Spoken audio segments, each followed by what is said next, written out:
Queria oferecer essa canção para Silvio Rodrigues e toda a galera que está nos assistindo aí. Rosas e Espinhos.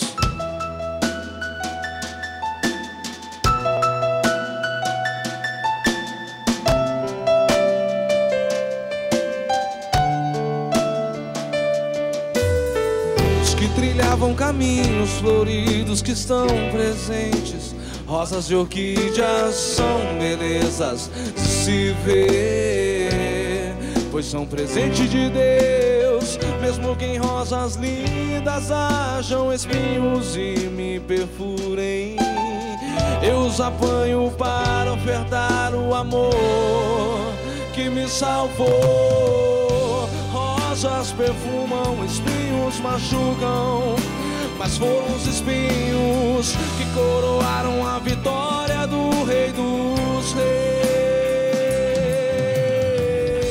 Rosas perfumam, espinhos machucam, mas foram os espinhos que coroaram a vitória do Rei dos Reis.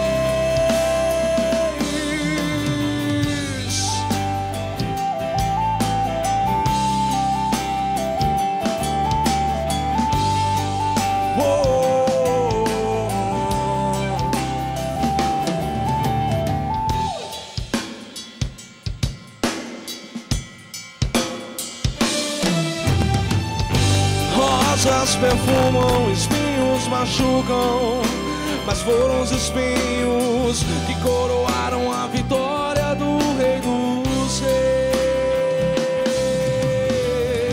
Rosas perfumam, espinhos machucam, mas foram os espinhos que coroaram a vitória do Rei dos Reis.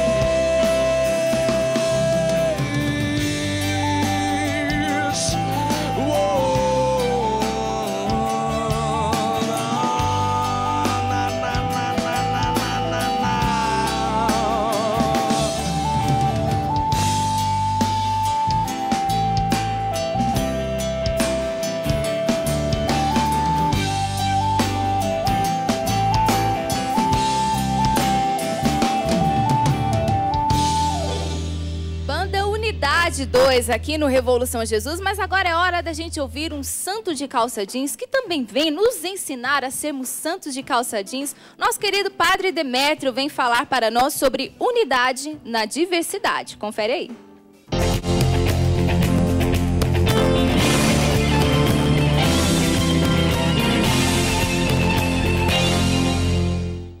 Queridos jovens, o Papa Francisco disse recentemente que é o mesmo Espírito Santo que faz a unidade e a diversidade na igreja. Nós rezamos no credo que nós cremos na igreja una. A unidade é uma das notas fundamentais da nossa igreja católica. E um dos últimos pedidos que o nosso Senhor fez na terra, em sua oração sacerdotal, foi justamente esse: Pai, que eles sejam um como nós somos um. É um desejo do coração de Deus que nós manifestemos entre nós essa unidade. Mas diz Santo Tomás de Aquino, doutor da Igreja, que a unidade não se opõe à multiplicidade. A unidade se opõe à divisão. Nós devemos aprender a viver esse equilíbrio também entre nós, em nossas paróquias, em nossos grupos, entre nós jovens. Nós não somos todos iguais. Para sermos católicos, não precisamos todos entrar numa mesma forma, pensar exatamente igual em tudo, agir exatamente igual em tudo. Existem alguns elementos essenciais da nossa fé, do nosso modo de rezar, do nosso modo de pensar. Afinal, se nós não somos unos nesses elementos essenciais, nós estamos rompendo com aquilo que é próprio do catolicismo. Mas agora bem, dentro dessa unidade essencial, há uma margem muito grande para uma multiplicidade entre nós. Pode acontecer, por exemplo, que nós não sejamos iguais aos nossos amigos em tudo aquilo que é um modo de expressar a nossa fé. Agora bem, não quer dizer que isso seja errado. Dentro daquilo que é essencial à nossa fé católica, há, como dizíamos, um espaço muito grande para essa multiplicidade. E isso é uma riqueza para a igreja.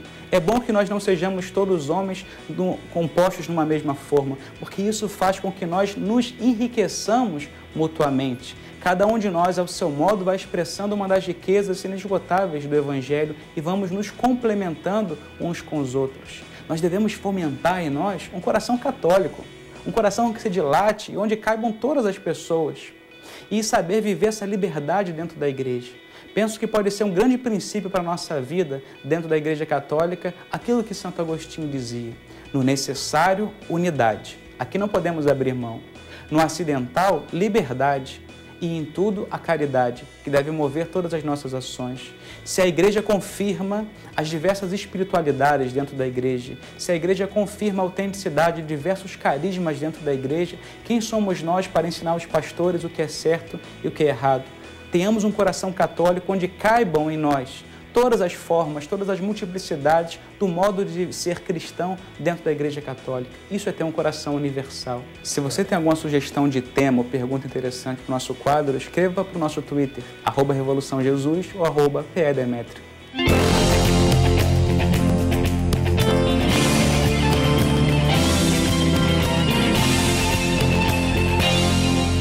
Padre Demétrio, saudade do Senhor, mas que bom que a gente pode tê-lo aqui no nosso programa, aí falando dos santos de calça jeans, essa maneira de nós nos inserirmos na realidade, não fugirmos do mundo, mas estarmos no mundo transformando, sendo o agente de transformação. E o nosso assunto volta aqui. Olha, se tivesse aquelas câmeras, aquela quinta câmera, assim, para poder gravar os bastidores da nossa conversa, porque o programa está rendendo aqui, né? Cada um também se posicionando. A Andresa ali, e aí? Vai ter solução, Gente, Andresa? vamos dar uma solução, por favor. Eu só sei que amanhã eu vou procurar a direção espiritual com o Padre Anderson. Bacana. E Marina, algo interessante, né? Até um termo, né, que a gente percebe, é o cume dessa sociedade líquida, nessa questão da quebra de limites, né, de não ter mais uma dualidade. Vamos quebrar tudo, até, né, numa das exposições, né, o ciborgue. De que maneira se dá isso concretamente? O ciborgue seria exatamente o pico, né, da modernidade líquida, que é quando você não tem mais a fronteira. Não que nós não somos ciborgues, a gente usa vários elementos, nós vamos nos adaptando à modernidade, vamos incorporando e colocando como aparatos tecnológicos como extensões nossas. Mas isso vai chegar a um limite muito grande, que seria o ciborgue. E o ciborgue, o que ele é? Ele é melhor do que a gente, esse que é o problema. É o conceito de achar que o ciborgue é melhor do que a gente, que a máquina é melhor do que o humano. E não aceitar o humano como ele é, e na sua integridade, e querer criar uma coisa. Então, essa coisa do homem querer criar e superar o que ele é, então isso acaba nesse ciborgue que a gente fala. Nessa questão do homem-máquina, assim, seria o cume. E o homem-máquina, o ciborgue, ele também acaba esbarrando na questão de gênero, porque o ciborgue não tem gênero. Então, além de ser homem-máquina, ele não é mais nem homem nem mulher. Então, e aí a gente caminha para aquilo que o Papa Bento XVI disse do perigo da ideologia de gênero, que é essa neutralidade. Exatamente. Que a gente fala que é a androgenia. E já temos movimentos de androgenia no globo todo, né? Então, e essa questão que nós estávamos falando nos bastidores do homem-máquina, que é assim, não chegamos a um ciborgue ainda, mas chegamos numa uma potencialização do homem com a máquina. Os japoneses isso foi um movimento que começou no Japão, sob pressão, os jovens principalmente acabam se isolando de uma vida real e ficam apenas na vida virtual, se isolam em seus quartos e só têm contato com outras pessoas através das máquinas. E até mesmo, assim, não só no contato com a máquina, mas o quanto que a minha vida humana fazer um neologismo, né? Se maquinificou, ou seja, os meus relacionamentos, eles seguem uma programação de uma máquina. Então, eu estou aqui agora, mas eu posso sair sem dar satisfação nenhuma, porque eu não preciso dar satisfação, só um delete. Não quero mais e saio. Né? E isso vai para N situações da vida. Eu me tornei máquina, um ciborgue, mesmo sendo gente. Né? E aí a gente cai na questão da individualização, né?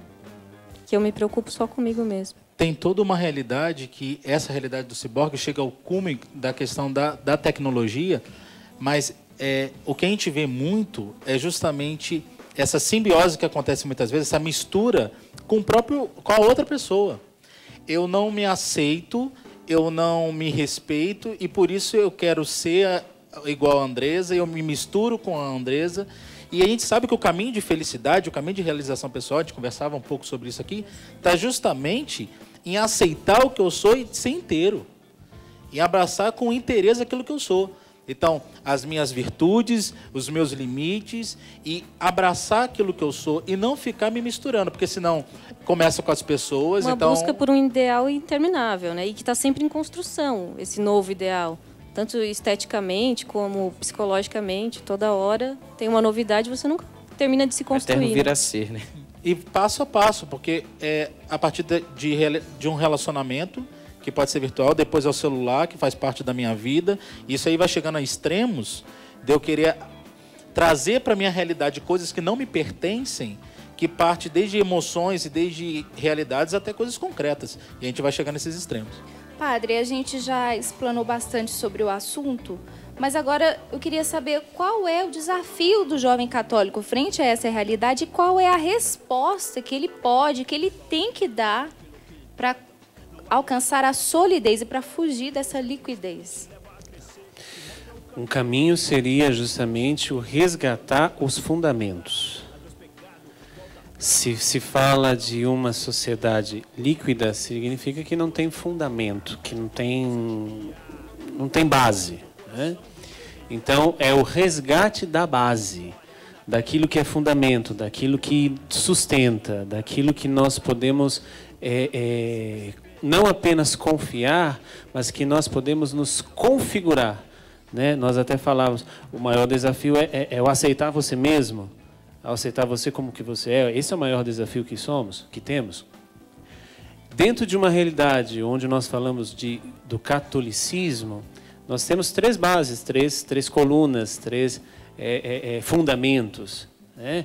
Que é a Sagrada Escritura, a Sagrada Tradição, o Sagrado Magistério, ou seja, a Palavra de Deus, a tradição da Igreja, esses 2000 anos da vida de Igreja, que é justamente o que fez a pregação acontecer, e a pregação se tornou escrita, né, na Sagrada Escritura, mas também aquilo que o magistério diz, aquilo que a igreja tem dito. Então, um fundamento seria justamente o que a igreja tem dito diante de tudo isso, né? Nós temos aí, nós podemos dizer, um grande Papa Emérito, Bento XVI, que falou muito sobre essa realidade, não somente no seu pontificado como Papa, mas também já tinha falado muito a respeito disso, né? O próprio João Paulo II, na sua ética personalista, ou seja, o se tornar pessoa, qual a ética de ser pessoa, o que significa, qual é o caminho para você se tornar pessoa, e ao mesmo tempo esse se tornar pessoa que respeita o outro como um outro. A alteridade, o dom da alteridade, ou seja, o Renan falava, eu não sou você, você não é eu, né? Então, você é uma outra pessoa e eu te respeito na tua alteridade. Então, o caminho, ele se baseia nessas realidades para um jovem católico que tem, primeiramente, um fundamento. Qual a maior, como eu posso dizer, a maior renúncia que fizeram, que foi feito ao longo desses últimos anos principalmente, para que se pudesse ter uma libertinagem, nem mesmo uma liberdade. Bauman fala de liberdade, mas a sociedade grita hoje uma libertinagem. Eu faço o que eu quero, me dá na telha, eu tiro aquilo que me coloca ordem, aquilo que me dá regras, aquilo que me dá uma linha a seguir. Quem que coloca isso? As instituições. Tá, mas essa instituição eu tiro a Igreja Católica, eu tiro o protestantismo, família, né? Eu tiro isso, tiro aquilo. Mas o que é que realmente foi tirado? Deus. Porque quando eu coloco Deus na minha vida, eu sei que eu vou me comprometer com este Deus. Então, a resposta está justamente aí. Se eu coloco Deus na minha vida e se eu assumo o compromisso, aí as duas realidades de uma fé sólida e não de uma fé líquida, né? É o crer neste Deus, mas também o aderir a esse Deus. São as duas faces da mesma moeda, que se chama fé. Eu posso crer em Deus, mas eu tenho o meu Deus, eu tenho a minha forma de crer em Deus. Isso é fé líquida. Mas uma fé sólida é, eu creio em Deus e eu faço uma adesão de vida. Eu me coloco inteiramente diante daquilo. E aí os fundamentos acontecem. Sagrada Escritura, Sagrada Tradição, Sagrado Magistério. E os fundamentos começam a solidificar e a resposta começa a acontecer. Nosso Twitter tá bombando, a galera participando, dizendo, né, que o quanto que esse assunto tem ajudado a entender melhor, né? A Daniela Laforte, ela diz assim: construir uma vida sólida, relações sólidas nos tempos atuais é um grande desafio. Só em Deus encontramos a força, reafirmando aí o que o padre já disse. Um tema extremamente necessário, nada de católicos relativistas, aqui diz o Tiago Rosália. Muita gente participando também, mas algo que me chamou a atenção foi o André Menezes. Ele diz assim: Marina, por favor, toquem num assunto sobre insegurança na vida e sobre a questão dos projetos de vida. E aí eu pergunto, diante de uma sociedade que nos diz que tudo tem que ser a prazo curto, né? Como projetar uma vida que sabemos que tem prazo longo?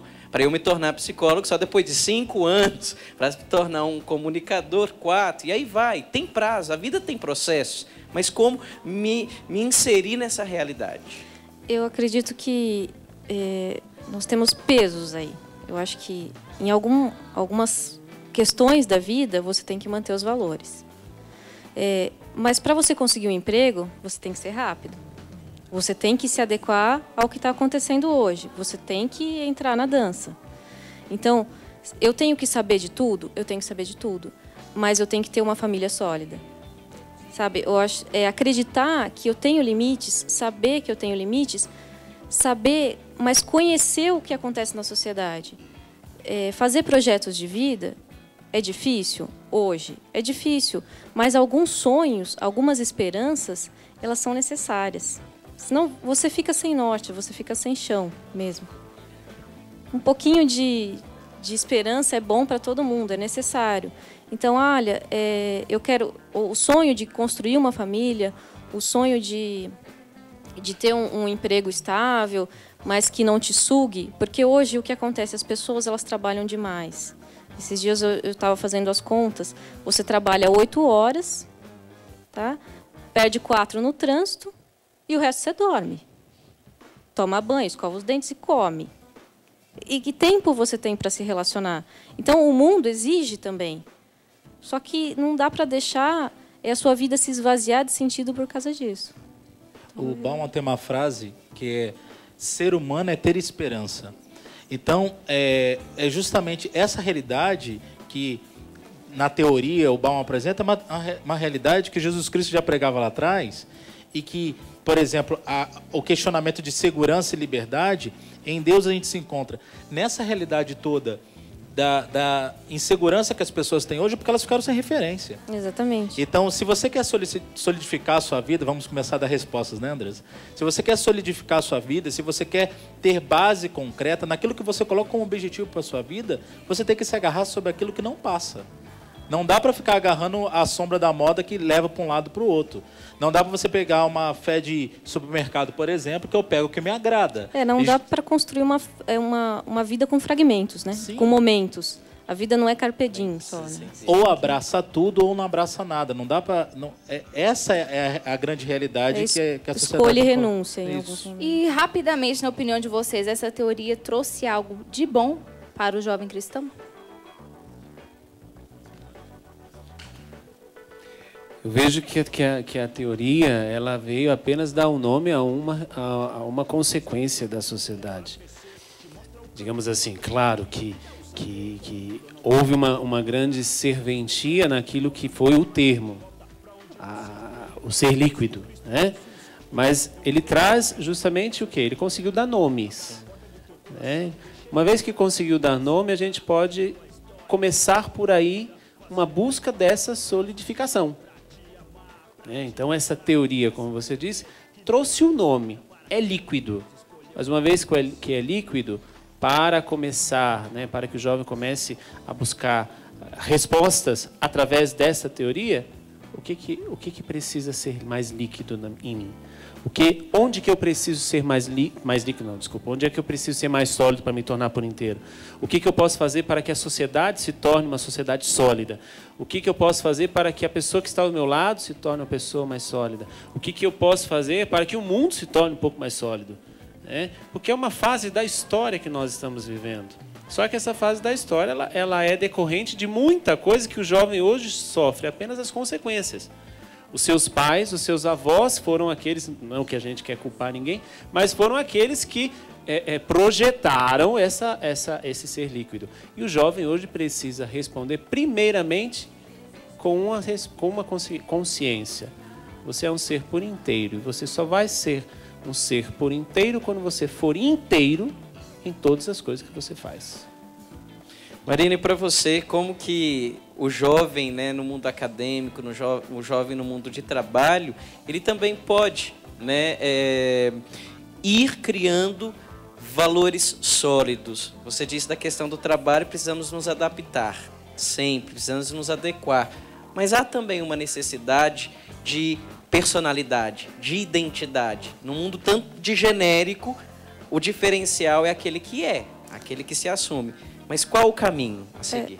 Eu acho que hoje nós, por estar numa sociedade em rede, nós dependemos todos uns dos outros. Então, mas se você, justamente por estar numa sociedade em rede, se eu começo um movimento aqui, se eu conheço a minha realidade e começo um movimento, outra pessoa vai aderir ao movimento e assim o movimento vai virar global. Então, o mais importante é as pessoas conhecerem e entenderem o que está acontecendo, para depois, então, começar a agir. Como eu conseguiria fazer no meu trabalho me tornar mais sólido? A questão da superficialidade, ela é muito clara para todos. E as pessoas têm uma ideia de que nós somos formados pela mídia e que somos manipulados pela mídia. Hoje, novamente, por estarmos em rede, temos a opção de filtrar melhor o que nos vem. E através desse filtro é que nós vamos conseguir formar novamente os nossos valores. E não viver apenas numa sociedade conectada, numa sociedade virtual. Saber que nós temos e precisamos do contato e do real. Posso bagunçar um pouco a nossa conversa? Que a gente falou de ser sólido. Padre, mas a gente, em determinados momentos, até para criar relações, a gente precisa de entrar no lugar do outro, a gente precisa de comunhão, a gente precisa de unidade, a gente precisa, entenda, para infiltrar naquela realidade e ali propor, eu preciso de abrir um pouco as guardas. Né? O Papa Francisco, ele nos pede sair, né? Deixar algumas estruturas que são rígidas em prol disso, da unidade, do encontro com Cristo. Como fazer isso? Sendo líquido, entendendo esse caminho que eu trilhei para ser sólido. Eu vejo que até São Paulo ele já nos dá uma resposta. Eu me faço pobre com os pobres, eu me faço rico com os ricos, eu me faço escravo com os escravos, livres com os livres, para salvar o maior número possível. O grande desafio e o grande percurso é esse: você ter a coragem, não somente coragem, mas ter também coerência, ter a tua fé bem fundamentada, bem solidificada, né? Não rígida, mas solidificada, para que você possa fazer esta passagem. Sólido, porém flexível, né? Sólido, porém flexível. Para você fazer essa viagem, que é o sair do real, entrar neste mundo virtual, podemos dizer assim, para que ali, encontrando aqueles que estão neste mundo virtual, você possa trazer eles para o mundo real. Então, é uma viagem que você tem que fazer. Então, você tem que entrar. Por exemplo, quando o Papa começou a entrar no Twitter, houve inúmeras críticas, mas o Papa agora vai entrar no Twitter, isso é loucura. Ué, mas o Papa tem que entrar ali no Twitter, porque no Twitter ele encontra pessoas. Com certeza. Então, assim, o Papa sai do real, entra no mundo virtual, e ali no mundo virtual ele consegue, mesmo que seja com 140 caracteres, trazer alguém para o mundo real. Então, essa é a viagem que deve ser feita. Difundir os valores na ricos rede com ricos. também. Né? Justamente. Porque estender espaços. Porque a rede é um lugar, né? Ali a gente encontra pessoas. Então, uma vez que nós encontramos ali pessoas, porque é lugar, né? Como você estava dizendo, você não precisa sair de lugar nenhum hoje para você fazer compra, as transações bancárias, se relacionar. Até se você quiser fazer sexo virtual, você tem ali. Mas, então, nós temos que fazer esse processo. Sair do real, entrar no virtual e para sair, trazê-los, resgatá-los para o real. Bacana. Andresa, e aí? Soluções, algumas? Pistas, né? Pelo menos. Amanhã eu vou começar minha direção espiritual com o Padre Anderson. Já fica registrado aqui, Padre, um horário na sua agenda, por favor.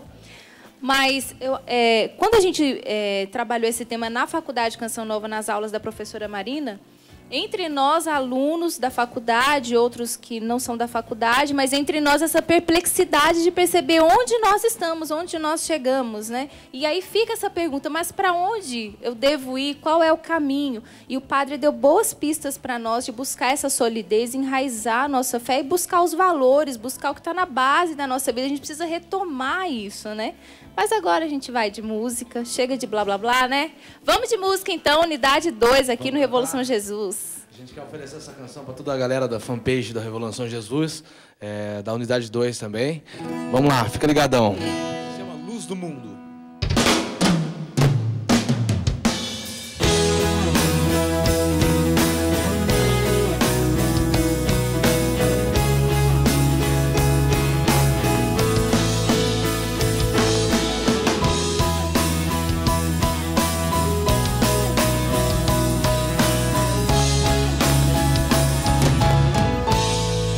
Não há um lugar onde eu possa me esconder, pois eu sei que em sua casa eu sei que estou seguro.